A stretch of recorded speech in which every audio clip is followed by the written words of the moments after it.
Okay, so here we are.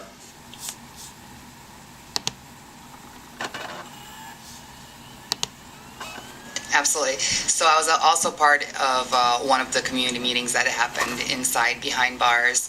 And from that came a video project that was produced, Voices Behind the Wall. You might have heard of it as well. And once the men, however, started speaking out against the abuses, the administration just shut that down. And retaliatory action was taken against many of the men. Some of them moved out of the institution, put on AA, put in solitary confinement, etc. So I'm the one that released a recording of Mr. Jones who outlined some of those abuses, and consequently the next day he was thrown in the hole.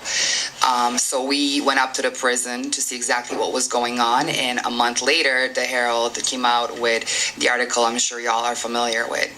And just for our listening audience, the best, the brightest, the cream of the planet, we actually played two of the clips that were sent to us from behind the wall, and it actually it talked about the injustice that was going on behind the wall, and it wasn't ironic that after we played the audio that these incidents would take place. And then, yes, Chris. I just want to comment, just for the general listening audience who may not know, we have to spell out a little bit more about what the articles and what the news information was. And that was allegedly that Ms. Marinova and Mr. Jones had engaged in some type of sexual encounter. And further, that Ms. Marinova had allegedly obtained entry to the facility under false pretenses. Those were the essence of what the Herald wrote, and then that was echoed by other major media. But let's talk about the audio. What did the audio contain that we played? Daryl, he said a lot, but Daryl basically wanted the community to know and to support them around the retribution that they were dealing with, and also just the general abuses of our youth. He's said that our young people that are coming through there are being intimidated, yelled at, split. They're as concerned about the youth on the inside and how they're going to deal with coming back into our community as they are the youth on the outside.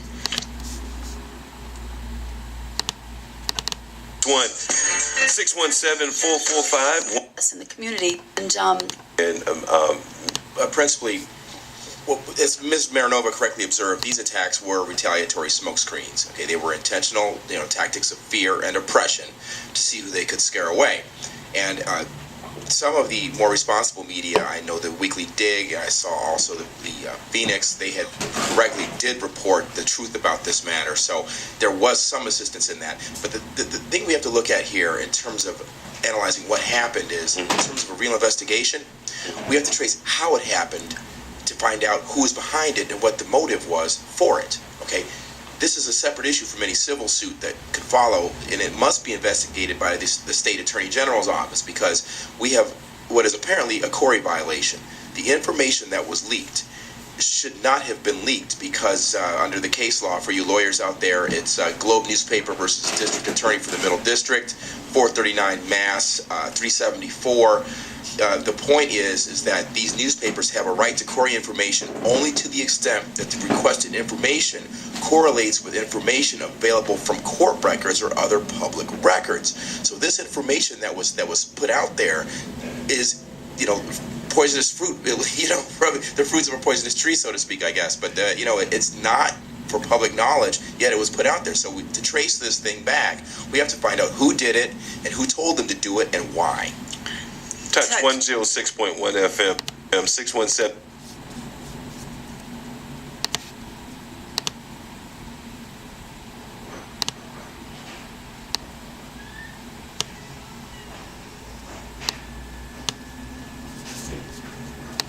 So how could she be bagged if she was never charged? Okay, so then the CORI information that was leaked was directly related to Daryl Jones, and it obviously given from within the facility to the media, who then generated all of The false reports. Okay. Anonymous source. Yes. Okay, an anonymous source. And so what are we asking? So you're asking, as an investigative reporter or community person, for...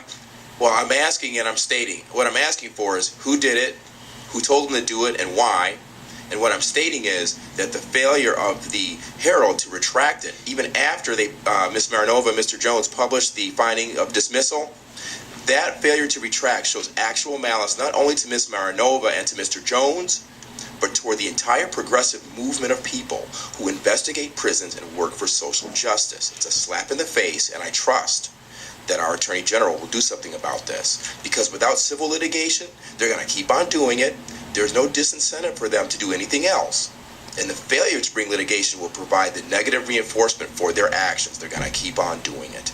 Touch 106.1 FM. We are in the studio with Lynn Currier, Joanna Maranova, and Chris King with an exclusive interview that you will hear only on Touch 106.1 FM. And we'll be back after this short break.